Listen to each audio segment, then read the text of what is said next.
नमस्कार, मी परशुराम अडसूळ स्वागत करतो तुम्हा सर्वांचं नव्या व्हिडिओमध्ये. इस्रायल 7 ऑक्टोबर 2023 सकाळी लोक सुपरनोव्हा ट्रान्स फेस्टिवल साजरा करत होते आणि अचानक त्यांच्या निदर्शनास असं आलं की काही लोक पॅराग्लायडिंगद्वारे खाली उतरत आहेत. प्रथमदर्शनी लोकांना वाटलं की हा एक फेस्टिवलचा भाग आहे आणि लोक काहीतरी एन्जॉय करत आहेत. मात्र थोड्याच वेळानंतर पॅराग्लायडिंगमधून उतरणाऱ्या लोकांनी तेथील नागरिकांवर गोळीबार करायला चालू केला. तो गोळीबार वृद्ध असो, महिला असो किंवा लहान बालक असो, सगळ्यांवरती करण्यास सुरुवात केली. थोड्या वेळानंतर अर्ध्या तासाच्या पिरियडमध्ये 5,000 रॉकेट्स जे आहेत ते रॉकेट्स इस्रायलवरती डागण्यात आले. हा हल्ला एवढा अचानक झाला होता की कोणालाच काही कळण्यास मार्ग नव्हता. ॲक्च्युली इस्रायलकडे एवढी मोठी सिस्टम आहे. इस्रायलमध्ये तंत्रज्ञान जे आहे ते जगभरामध्ये नावाजलेलं आहे. त्यांच्याकडे आयरन डोम नावाची एक सिस्टम आहे, ज्याच्यामुळे जर त्यांच्यावर हवेतून हल्ला करण्यात आला मिसाईलद्वारे किंवा रॉकेटद्वारे, तर ते रॉकेट जे आहेत ते हवेमध्येच अडवले जातात आणि तिथेच त्यांना डिस्ट्रॉय केलं जातं. मात्र हा हल्ला जो आहे तो अर्ध्या तासामध्ये 5,000 रॉकेट सोडण्यात आले होते. त्याच्यामुळं हा एवढा भयानक हल्ला होता की आयरन डोम सिस्टमच्या सुद्धा आवाक्याच्या बाहेर होता. काही रॉकेट्स जे आहेत ते हवेमध्ये अडवण्यात आले, मात्र काही रॉकेट्सना अडवणं हे आयरन डोम सिस्टमच्या सुद्धा कंट्रोलमध्ये नव्हतं. त्याच्यामुळे काही रॉकेट्स जे आहेत ते इस्रायलमधील इमारतीवर आणि वसाहतीवर येऊन पडले आणि त्याच्यामध्ये बऱ्याच लोकांना आपले प्राण गमवावे लागले. आता हा हल्ला केला कोणी आणि ह्या हल्ल्याची भनक हे इस्रायलला लागली कशी नाही, हा सर्वात मोठा प्रश्न आहे. कारण इस्रायलकडे खूप असं प्रगत तंत्रज्ञान अवेलेबल आहे. तुम्ही पेगासुस नावाचं जे एक सॉफ्टवेअर आहे त्याचं नाव ऐकून असाल. पेगासुस सॉफ्टवेअर सुद्धा इस्रायलमध्ये बनवलं गेलं आहे. पेगासुस सॉफ्टवेअर जर समजा एखाद्या मोबाईलमध्ये सोडण्यात आलं तर त्या मोबाईलचा सगळ्याच्या सगळा डाटा हा पेगासुस सॉफ्टवेअर कॅप्चर करतं. एवढंच नाही तर त्या मोबाईलची फ्रंट आणि बॅक कॅमेऱ्याची लाईव्ह रेकॉर्डिंग सुद्धा दाखवणे एवढं सामर्थ्य पेगासुस सॉफ्टवेअरमध्ये आहे. दुसरी गोष्ट, इस्रायलची इंटेलिजन्स एजन्सी मोसादची ख्याती आणि दहशत जगामध्ये एवढी आहे की मोसादला टक्कर देण्याचं काम हे कुठल्याही इंटेलिजन्स एजन्सी करत नाहीत. एवढी नावाजलेली मोसाद नावाची इंटेलिजन्स एजन्सी सुद्धा इस्रायलकडे आहे. तरी पण या हल्ल्याची त्यांना भनक लागली कशी नाही, हा सगळ्यात मोठा प्रश्न आहे. आता हा हल्ला जो आहे तो एका हमास नावाच्या आतंकवादी संघटनेने इस्रायलवरती केलेला आहे. आता हा हल्ला कशासाठी केला? हा हल्ला करण्यासाठी हमास नावाच्या संघटनेला प्रवृत्त कोणी केलं, हे असे बरेचसे प्रश्न जे आहेत ते मनामध्ये येतात. हा इस्रायल पॅलेस्टाईनचा वाद जो आहे तो खूप जुना आहे. इस्रायलची निर्मिती जेव्हापासून झाली तेव्हापासून अरब कंट्रीज आणि इस्रायल यांच्यामध्ये नेहमीच युद्ध होत असतात. पॅलेस्टाईन आणि इस्रायलचे युद्ध तर नेहमी चालूच असतात. तर आपण या व्हिडिओच्या माध्यमातून पाहूयात की ज्यू लोक जे पूर्ण जगभरामध्ये अस्तित्वात होते ते फक्त इस्रायलकडे कसे वळले, इस्रायलची निर्मिती करण्यामध्ये वेस्टर्न कंट्रीजचा कसा हात आहे आणि वेस्टर्न कंट्रीज इस्रायलमध्येच इन्व्हेस्ट करण्यासाठी इंटरेस्टेड का आहेत.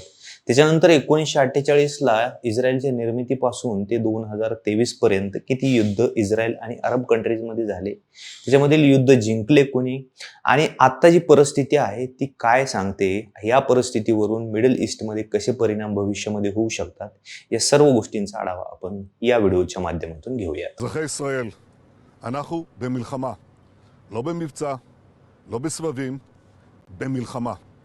הבוקר חמאס פתח במתקפת פתע רצחני נגד מדינת... हा जो इस्रायल पॅलेस्टाईनचा वाद आहे त्याला एक धार्मिक अँगल सुद्धा आहे. धार्मिक अँगल असा की इस्रायलमधील जेरुसलेम नावाची जी जागा आहे तिथं तिन्ही धर्मीयांसाठी ती पवित्र आहे. त्याच्यामध्ये यहुदी लोकांसाठी म्हणजे ज्यू लोकांसाठी त्यांचं टेम्पल माउंट नावाचे जे स्थळ आहे ते जेरुसलेममध्येच अस्तित्वात आहे आणि ते त्यांच्यासाठी खूप पवित्र आहे. दुसरं, मुस्लिम धर्मियांसाठी मक्का आणि मदिनाच्या नंतर जी मस्जिद आहे अल अक्सा मस्जिद, ती सुद्धा जेरुसलेममध्येच अवेलेबल आहे आणि त्याला मुस्लिम धर्मियांचं सुद्धा खूप पवित्र ठिकाण असं मानलं जातं. तर तिसरं आहे येशू ख्रिस्त म्हणजे ख्रिस्तियन लोकांसाठी. येशू ख्रिस्तांचा जो शेवटचा काळ होता तो त्यांनी तिथेच घालवला असं बऱ्याच लोकांचं म्हणणं आहे. त्याच्यामुळे हे तिन्ही धर्मियांसाठी पवित्र स्थान मानलं जातं. आता 18व्या-19व्या शतकामध्ये ज्यू लोक जे आहेत ते पूर्ण जगभरामध्ये पसरलेले होते आणि त्यांच्यावर बऱ्याचशा प्रकारचे अत्याचार व्हायचे आणि त्यांना बऱ्याच अन्यायाचा सामना सुद्धा करावा लागायचा. काही अफवा अशा होत्या की ज्यू लोक जे आहेत ते लहान मुलांना खातात आणि लहान मुलांचा बळी दिला जातो. त्याच्यामुळे ह्या लोकांना प्रत्येक देशामध्ये जे आहे ते तिरस्काराचा सामना करावा लागायचा. यांचं अस्तित्व जे आहे ते कुठेच असं नव्हतं आणि यांच्यासाठी एक खास देश असा म्हणावा असं सुद्धा कुठं काही नव्हतं. जसं ज्यू लोकांना प्रत्येक ठिकाणी तिरस्काराचा सामना करावा लागायचा, तेवढ्यातच 1897 मध्ये जिओनिस्ट ऑर्गनायझेशन नावाची एक ऑर्गनायझेशन स्थापन करण्यात आली. या ऑर्गनायझेशनचा मेन हेतू होता की ज्यू लोकांसाठी सुद्धा एक स्वतंत्र देश असला पाहिजे. म्हणून या ऑर्गनायझेशनची जी चळवळ आहे ती सुरू झाली. आणि तुम्ही विश्वास करणार नाही की ज्यू लोक जे आहेत ते एवढे संघटित असतात आणि एवढे एकत्र असतात की या 90% जास्त लोक जे आहेत ते एका जिओनिस्ट ऑर्गनायझेशनच्या अंडर एकत्र आले होते.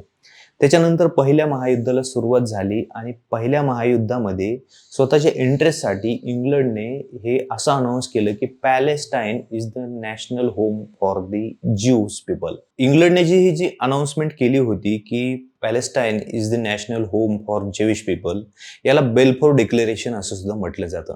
बेल्फोर डिक्लेरेशन झाल्याच्या नंतर यहुदी लोकांना एक स्वतःचं असं स्थान निर्माण करण्यासाठी जागा मिळाली आणि मोठ्या प्रमाणावर तिथून जे आहे ते स्थलांतर पॅलेस्टाईनमध्ये व्हायला चालू झालं.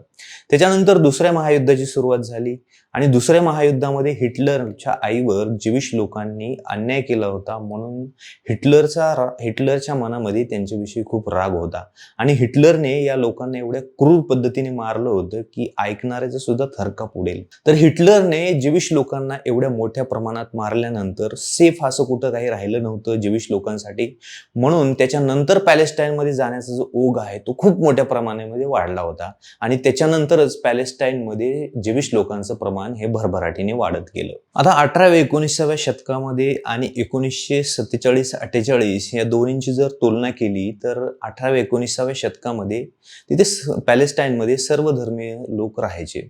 मात्र 1947-48ला अशी परिस्थिती झाली होती की पॅलेस्टाईनमध्ये फक्त अरब लोकांची आणि यहुदी लोकांची लोकसंख्या ही 50-50 प्रमाणामध्ये झालेली होती. 1948 पर्यंत तिथे ब्रिटिश मॅन्डेट होतं, म्हणजे ब्रिटिशांचं राज्य होतं. पण ब्रिटिशांनी जाता जाता तिथे सुद्धा फाळणी करून गेले आणि त्यांनी स्वतंत्र इस्रायलला पाठिंबा दिला. इस्रायल स्टेट असं त्याला म्हटलं जातं आणि त्यांची जी शेवटचा दिवस आहे तो 14 मे 1948 रोजी रात्री 12 वाजता ब्रिटिश मॅन्डेट तिथून समाप्त होईल अशी घोषणा ब्रिटिशांनी केली होती आणि त्याच्या लगेच दुसऱ्या दिवशी म्हणजे 15 मे 1948 पासून जिओनिस्ट मिलिटरी जे आहे त्यांनी इस्रायल स्टेटची स्थापना करण्याची अनाऊन्समेंट केली आणि या अनाऊन्समेंटमुळे अरब आणि यहुदी लोकांमध्ये जे आहे ते युद्ध व्हायला सुरुवात झाली. यहुदी लोकांचं पॅलेस्टाईनकडे झालेलं मोठ्या प्रमाणात स्थलांतर जे आहे त्याला एक पॉलिटिकल अँगल असा पण आहे की वेस्टर्न कंट्रीज ज्या आहेत त्या अरब कंट्रीजमध्ये आणि मिडल ईस्ट कंट्रीजमध्ये त्यांचा इंटरेस्ट खूप वाढला होता, कारण तिथे तेलाचे साठे जे आहेत ते सापडायला सुरुवात झाली होती आणि त्याच्यामुळेच वेस्टर्न कंट्रीज जसे US-ला आपला एक प्यादा जो आहे तो मिडल ईस्ट कंट्रीजमध्ये ठेवायचा होता आणि त्याच्यामुळेच अमेरिकेने इस्रायलच्या निर्मितीला सुद्धा बळ दिलं असं काही राजकीय तज्ज्ञांचं मत आहे. ज्यावेळी 1948 साली विभाजन झालं पॅलेस्टाईनचं, त्यावेळी गाझापट्टी आणि वेस्ट बँक असे दोन एरिया जे आहेत ते पॅलेस्टाईनला देण्यात आले होते आणि एक इस्रायलला जो आहे तो स्वतंत्र भाग देण्यात आला होता. 1948 ते 2022च्या दरम्यान अरब कंट्रीज आणि इस्रायल आणि पॅलेस्टाईन आणि इस्रायल यांच्यामध्ये 6 युद्ध लढले गेले. त्याच्यामध्ये 1956 सालचं स्विज कॅनल क्रायसिस, त्याच्यानंतर 1967 साली लढलेलं 6 डेज वॉर, त्याच्यानंतर 1973 सालचा योम किपूर वॉर, त्याच्यानंतर 1982 सालचं लेबनॉन वॉर आणि त्याच्यानंतर 2006 साली लढलेलं सेकंड लेबनॉन वॉर, असे 6 युद्ध लढले गेले आणि या 6 युद्धांमध्ये इस्रायलला विजय मिळाला होता.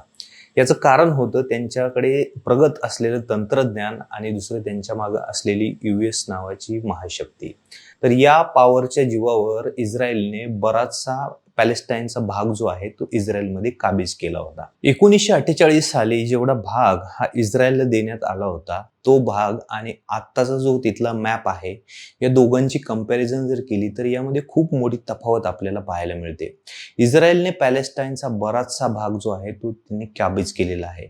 हा आता एक नकाशा दाखवतो, याच्यामध्ये निळा भाग जो आहे तो पॅलेस्टाईनचा आहे आणि तो वर्षानुवर्ष कसा कमी होत गेला हे आकडे आपण जरा पाहिलं पाहिजे. इस्रायल आणि पॅलेस्टाईन यांच्यामधले संबंध एवढे तणावाचे असताना देखील 1993 साली यांच्यामध्ये एक करार करण्यात आला होता. दोन्ही देशांचे PM एकत्र आले होते आणि त्यांनी एक ओस्लो अकॉर्ड नावाचा अग्रीमेंट जे आहे ते साइन करण्यात आलं होतं.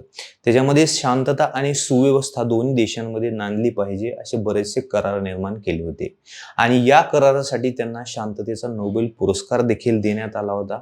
मात्र पॅलेस्टाईन प्रो लोक असोत किंवा इस्रायली प्रो लोक असोत, या दोन्ही लोकांना हे मान्य नव्हतं. प्रो लोक म्हणजे कट्टरवादी लोक, या दोन्ही कट्टरवादी लोकांना हे ॲग्रीमेंट मान्य नव्हतं आणि त्याच्यामुळे हे ॲग्रीमेंट पुढे पाळलं गेलं नाही. पॅलेस्टाईनमध्ये 2 भाग आहेत. त्याच्यामध्ये एक आहे वेस्ट बँक आणि दुसरा आहे गाझा स्ट्रीप. वेस्ट बँकचा जो कारभार आहे तो PLO नावाची एक ऑर्गनायझेशन आहे, पॅलेस्टाईन लिबरल ऑर्गनायझेशन. ही संघटना तिथला सर्व कारभार पाहते. तर दुसरीकडे गाझा स्ट्रीप जे आहे तिथं जे आहे ते हमास नावाची संघटना आहे, ती तिथला सगळा कारभार पाहते.